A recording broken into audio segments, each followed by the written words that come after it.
sa simple na pasulyap-sulyap, nagpapapansin sa'yo. Umabot sa palitan ng mga mensahe, kilig na kilig ako. Kumusta, kain na, hello, magandang umaga. Ingat ka, pahinga, huwag kang masyadong magpupuyat pa. Naramdaman ng puso na dahan-dahan akong nahuhulog sa'yo.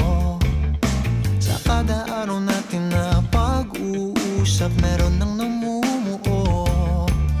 Ngunit di ko na alam kung anong patutunguhan. Ang hiling ko lang naman na itong naramdaman.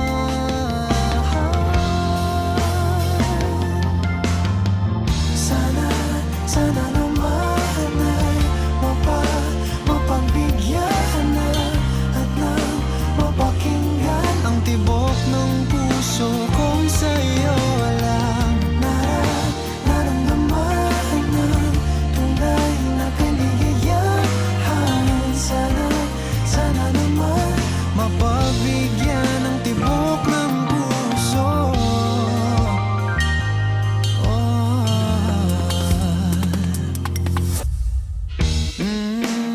Ngunit biglang katahimikan, wala namang matandaan na nasabi baka sakaling ika'y aking nasaktan. Bigla na lamang ika'y di nagparamdam.